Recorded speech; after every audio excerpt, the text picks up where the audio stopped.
Hi and welcome to ThePrint. My name is Karanjeet Kaur and I'm a journalist and an editor. Today I'd like to read you some excerpts from my column on Indrani Mukerjea. You've got to hand it to Indrani Mukerjea. The HR manager turned media executive turned murder accused has a seemingly endless talent for reinvention, a kind of Renaissance woman for the age of social media.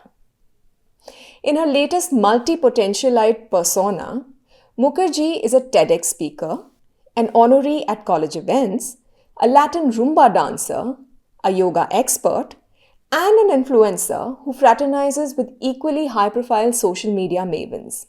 In the last 24 hours alone, her Instagram profile has broadcast a snapshot of what seems like a very hectic and cosmopolitan schedule to her 1.6 million followers. It includes appearances at a Gurdwara's Baisakhi Kirtan, a Bharatnatyam class, and a professional photo shoot dressed in an ensemble by a Spanish designer. In the last 1 year, Mukerjea has been the dubious protagonist of the Netflix docuseries The Indrani Mukerjea Story, Buried Truth, and the author of the memoir Unbroken, The Untold Story, published by HarperCollins. The memoir was also turned into an audiobook narrated by the author in her characteristic clipped accent that she rarely allows slip. It almost makes you forget that she is out on bail and is the prime accused in the murder of her daughter, Sheena Bora. Mukerjea occupies each of these personas with as much ease as the Hanuman asanas she's pulling off on the terrace of her whirly sea-facing apartment.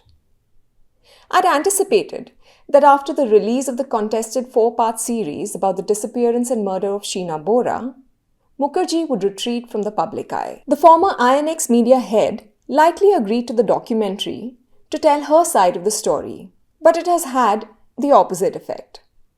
It has been criticized for providing Mukerjea and her legal defense team an unfettered platform from where to launch deluded theories and for not asking tough questions.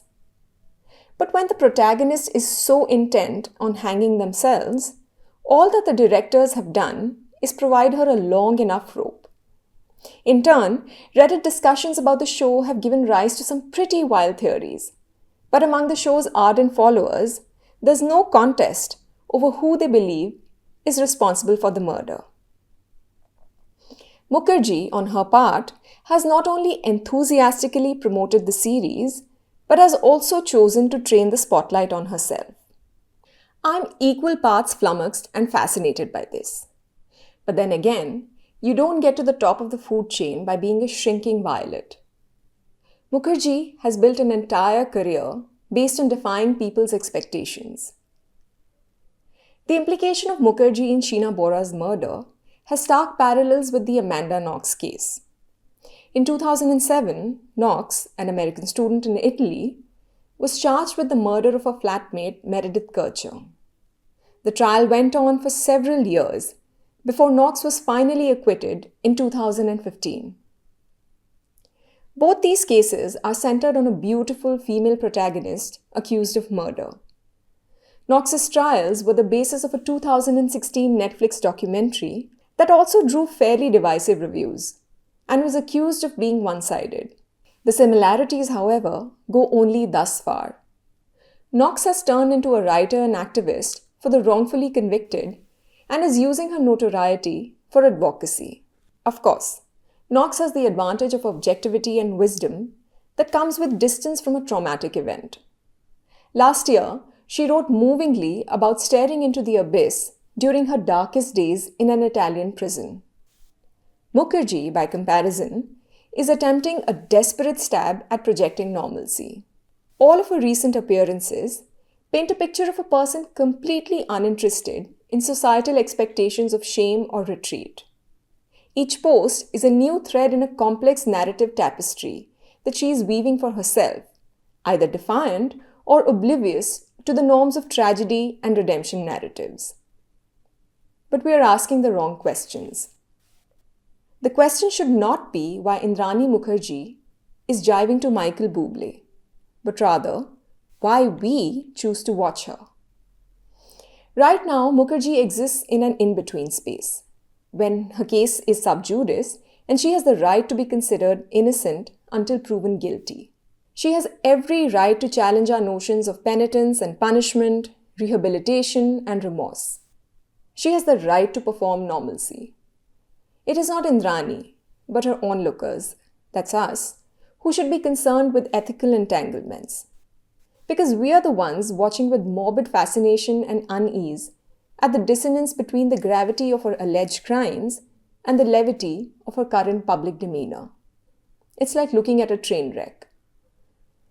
Mukerjea's image is being forged in the crucible of public acceptance. Our clicks, our views, and our shares. We are every bit as complicit in the creation of this new persona. And in that, we are no different from the crowds that once gathered to watch public executions. Our engagement with Indrani Mukerjea's public re-emergence goes well beyond the passive act of watching. It's deeply intertwined with how our attention shapes broader media ecosystems, which prioritize sensationalism and spectacle over empathetic storytelling. Whitney Phillips, an assistant professor of digital platforms and ethics at the University of Oregon, suggests that the true crime genre tends to commodify suffering, reducing complex human experiences to consumable narratives that are often stripped of nuance. All of these critiques could be leveled at buried truth. But this commodification has not occurred in a vacuum. It is fueled by audience demand. We watch and seek it out, less from a concern about justice for Sheena Bora, but for the gossipy, shareable, memeable thrills of the ongoing drama. So the question we really should be asking ourselves is, what responsibility do we bear in the public rehabilitation of someone accused of murder? The answer might lie in looking away. I'm not sure we have the power to do that.